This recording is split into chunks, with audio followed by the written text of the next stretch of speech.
Okay, my video just sort of screwed up. Okay, well, continue. Okay, so we're driven forward, and this means that whatever we choose with our lives, we have choices, free will. And what is that? Well, I used to say that free will is dichotomic between gratitude and most less more of it. That's pretty much it. You have a dichotomic relation with an input, then you have you in the center, and a choice. Gratitude in the short term, or more gratitude, or gratitude in the long term. You can piss your pants. That's a really, really short-term relief, but you know there's going to be a tomorrow after, where if you piss your pants, you're going to have to wash your pants pads, which is far more annoying than just opening your flyer and letting go into nature or in the toilet. So we're stuck in between choices, where we always have an option to have gratitude this way, or another option to have gratitude that way. It's always dichotomic, because everything is situations that only leaves one of those two options. Say you're stuck in a burning car, you have a gun.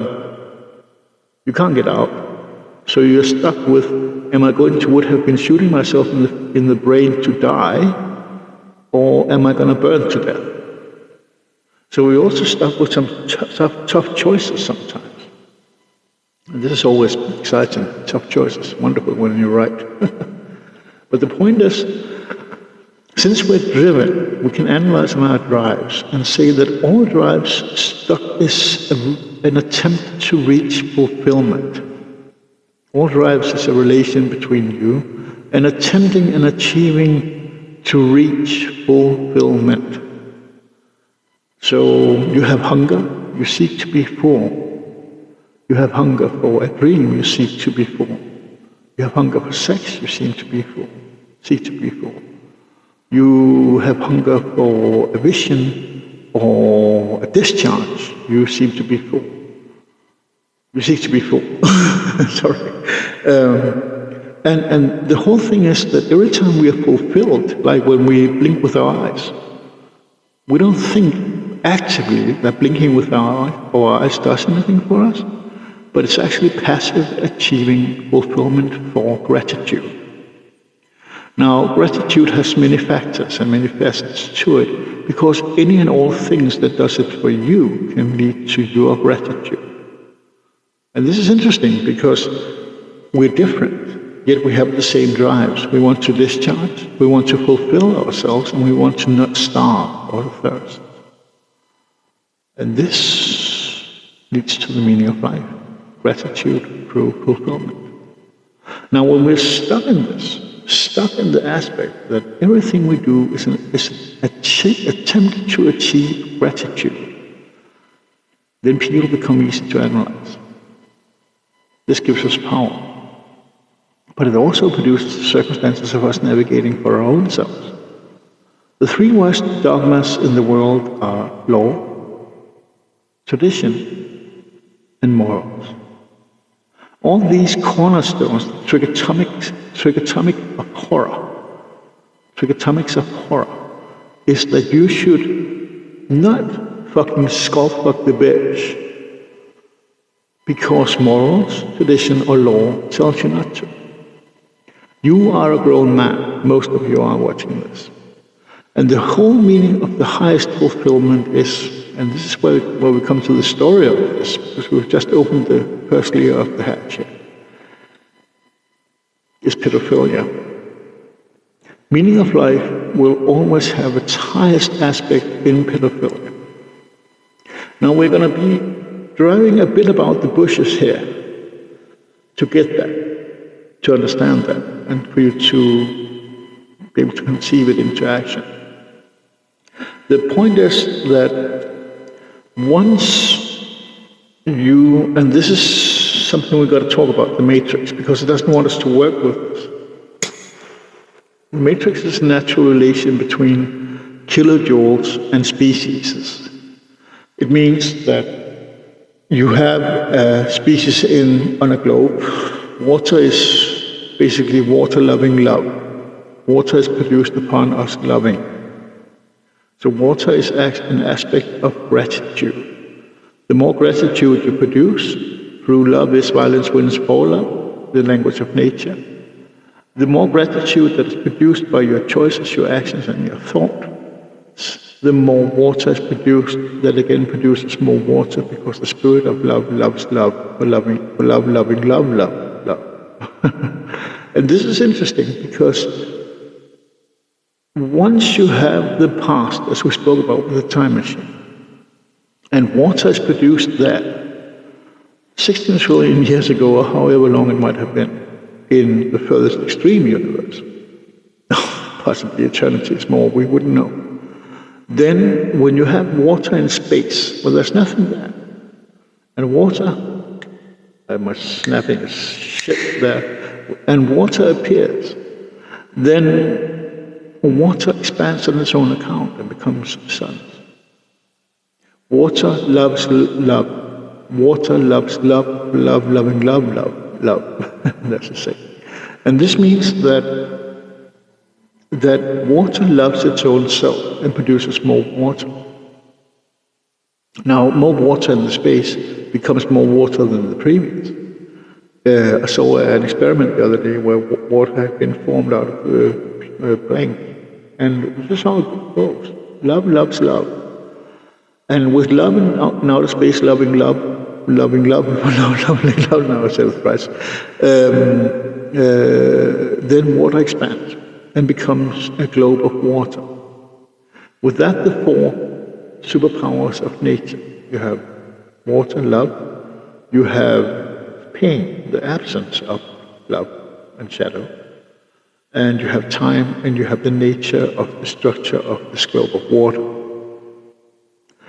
Then, out of that, you have the time that allows water to produce a sun, that then produces more water along as it goes, that then again produces eruptions of material that, over a long enough time frame,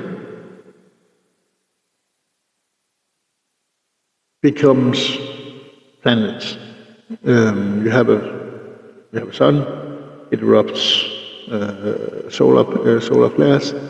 Flares contains magma and material. This magma and material lands, it does not land in this case, or any case, around the habitable zone of the distance from the center of the sun or the star, and becomes water on the surface.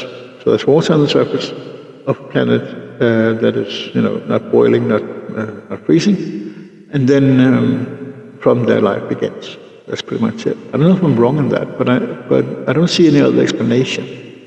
The problem is that if the first sun didn't produce water on the habitable zone, then where would the rest of the suns come from? I simply don't know. But then again, then we're back at the time machine, saying that we have a past that is definite to produce the circumstances and the offspring, the outsource of the time machine, leading again to the structure of the universe being produced by its own self in a future that simply has had a definite past, that then again isn't depending on this water structure for us to be here in the first place, but simply just out of the blue appeared to be because it simply got bored by not being. Is that a valid explanation, or do we have worse? I don't know. But the point is, once life has started, so again, let's take something we do know. We do know there's suns. Okay? We do know there's suns. And I'm not lingering here. Think about it. I'm not. I'm just saying that it's so mind-bogglingly fucking huge. And the only thing we know is that water expands on water. That more water becomes more water because love is the essence of water. Essence of water is love. And therefore, loving love would produce a sun, and possibly could, through will, produce more suns around the first suns once produced. I'm not saying she did or didn't. I'm just saying that that's the most valid explanation, since gratitude is our purpose as a whole, by definition, as without us flinching on that. But the enigma is mind-boggling, because Where did it fucking start and by whom? I mean, by default, somewhere out there in our past, there would have had to be nothing. There would have had to be nothing because where the fuck, if we are to uphold the rules, would anything come from? If not, nothing. But if nothing, then when did nothing break into reality? And if not through the time machine and the rules thereof, then the whole structure of the universe is built along the path of its own creation for the circumstances of our past and present. Which is really fucking bizarre, telling us that we live in something that, regardless of this fucking thought process, still would have had to be subjugated to the goddamn self-owned rules that we have. That there would have to be laws of physics, that there would have had to be a past, and that we would have to uphold these laws regardless of anything. But it also tells us that time travel is possible. Because, we can do that. Time travel is basically electric eel, extreme atomic conception, car battery, and then right medium, a person, a human being found in nature that works with magic, spiritual healing, spiritual damage, voodoo, all these things that we have concepts of the next world, Jesus, death, all this stuff.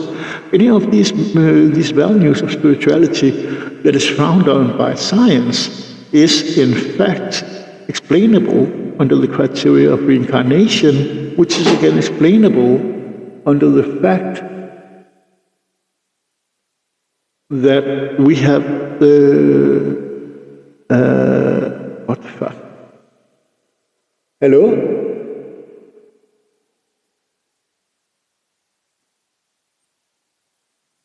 Under the fact that we have